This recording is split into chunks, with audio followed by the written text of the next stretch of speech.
Suomeen synnytettiin tämä Protomo-konsepti vuonna 2009 Sitran, Tekin ja TEMin myötävaikutuksella. Ja tänä päivänä tätä konseptia hallinnoi tamperelainen Hermia Oy sekä kansallisesti että kansainvälisesti. Ja hyvinhän tämä on levinnyt tämä Protomo-konsepti. Meitä on tällä hetkellä noin 10 Protomoa Suomessa ja saa nähdä milloin ensimmäiset kansainväliset konttorit avataan. Välttämättä kaikki katsojat ei tiedäkään sitä, että tänne Jyväskylään ja nimenomaan tänne Ylistönmäelle avattiin Suomen ensimmäinen Protomo vuonna 2009. Pitkään me ei tosiaan ehditty toimia yksin, sillä nopeasti tuli Protomot myös Tampereelle, Turkuun, Saloon ja niin edespäin. Ja kuten sanottua, nyt meitä on jo 10 Protomoa luomassa uusia kasvuyrityksiä Suomen maahan. Se 2009 rakennemuutos ja ehkä juuri siitä syntyhistoriasta johtuen niin Protomot ympäri Suomen on voimakkaasti profiloituneet tämmöisiksi teknologia- ja ICT-alan yrityksiä synnyttäviksi toimijoiksi. Mutta tästä profiilista me ollaan täällä Jyväskylässä pikkuhiljaa pyrkimässä kohti laajempaa toimialakirjoa. Tosin edelleen ja jatkossakin tekniset ratkaisut ja ICT-teknologia näyttelee näissä yrityksissä tavalla tai toisella merkittävää osaa. Esimerkkinä näistä uusista aluevaltauksista ja monialaisista yrityksistä mainittakoon vaikkapa Uimakoulu Pikkujoutsen ja toisaalta sitten virtuaalinen asiakaspalvelukeskus Finchat Oy. Molemmat on täältä Jyväskylästä lähteneitä startteja, jotka työllistää noin 10 henkilöä tällä hetkellä ja kasvua on molemmissa jatkuva. Huolimatta tästä laajemmasta toimialakirjosta, niin me haetaan edelleenkin ideoita ja tekijöitä, joista syntyy menestyviä kasvuyrityksiä. Tällä hetkellä nämä täältä Jyväskylästä syntyneet yritykset työllistää jopa 200 ammattilaista ja taitaa Suomen tasolla olla 1000 jo menossa. Protomot kautta Suomenhan toimii julkisella rahalla ja tänne Jyväskylään meihin on panostettu, tai me olemme panostaneet tähän mennessä noin 1 miljoona euroa.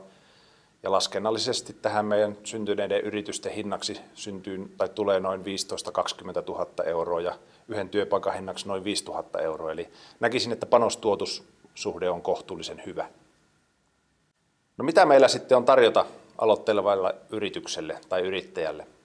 Me tehtiin pieni kysely ja siellä nousi 3 merkittävää asiaa. Ensimmäisenä niistä oli tilat internetyhteyksineen, toimistotiloineen ja neuvottelutiloineen. Tällaiset asianmukaiset tilat ja uskottava osoite antaa erilaisen omanlaisensa uskottavuuden alkaville yrityksille. Ja näihin on helppo myös kutsua potentiaaliset asiakkaat ja yhteistyökumppanit neuvotteluihin. Toinen merkittävä seikka, mistä ollaan saatu kiitosta, on se, että meillä täällä Protomossa olevilla henkilöillä on aika valtava tämä kontaktiverkosto ja sitä me käytetään kyllä aika lailla surutta hyväksi. Ei ole semmoista ongelmaa tai haastetta täällä meidän protomolaisilla, jota ei pystyttäisi meidän kontaktiverkostossa tavalla tai toisella saamaan eteenpäin tai jopa ratkaisemaan saman tien. 3, mutta ei suinkaan vähäpätöisin asia on tämä pieni rahallinen tuki, jota me tarjotaan meidän tiimiläiselle. Ja tätä rahaa he voi käyttää prototyypin valmistamiseen, palvelun tai tuotteen demonstrointiin asiakkaalle ja myös näiden potentiaalisten asiakkaiden luona vierailuihin. Protomossa toimitaan avoimesti, mutta luottamuksellisesti omia, eikä varsinkaan toisten asioita levitellä asiankuulumattomiin silmiin ja korviin. Meillä käytännössä toimii tämä sanonta, että se mikä täällä Protomossa tapahtuu, niin se myös jää tänne meidän väliseksi asiaksi. Ja on hirveän hyvä minun fasilitaattorina huomata se, että protomolaiset oikeasti auttaa toisiaan, paitsi avaamalla sen oman osaamisensa, niin myös avaamalla sen kontaktiverkostonsa muiden protomolaisten käytettäviksi. Ja kuten sanottua, niin mikään haaste ei ole liian suuri ratketakseen muutamassa päivässä. Sen näkee kyllä joka päivä, kun 2 tai useampi protomolainen keskustelee keskenään, niin aina sieltä syntyy uusia aha-elämyksiä ja vähän kipinöitä.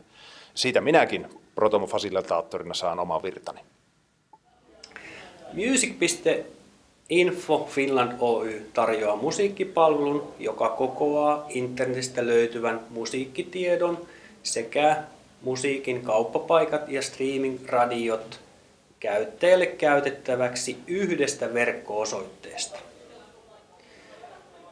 Yrityksen omistajat ja työntekijät ovat löytäneet toisensa Protomo-yhteisön avulla Yritys on perustettu Jyväskylän Protomossa vuonna 2012.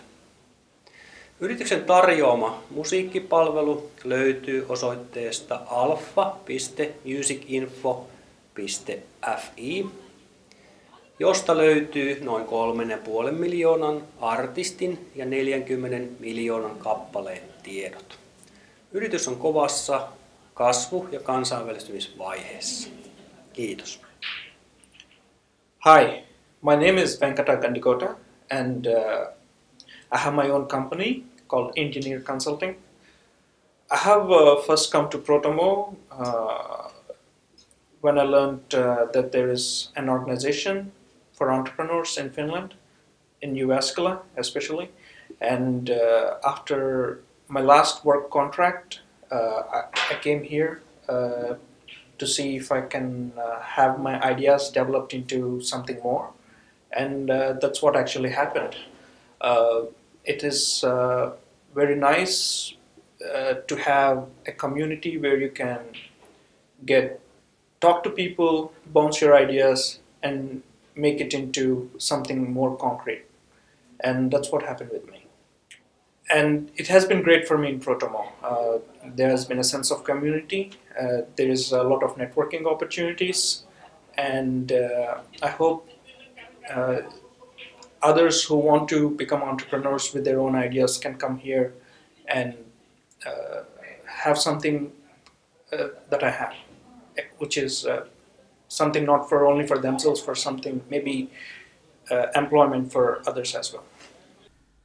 Vuoden 2012 lopulla julkistettiin Jyväskylän yritystehdas, ja se on Jyväskylän alueen toimijoiden eli yliopisto, ammattikorkeakoulu, uusyrityskeskus Luotsi, Protomo sekä kehitysyhtiö Jykesin yhteinen aloite, jonka tavoitteena on julkisten yrityskehittäjien yhteistyön tiivistäminen. Tällä hetkellä yritystehtaan toimijat ovat vielä fyysisesti pääosin eri toimipisteissä, mutta jo vuoden parin kuluttua toiminnot ja palvelut lienevät saatavilla saman katon alta.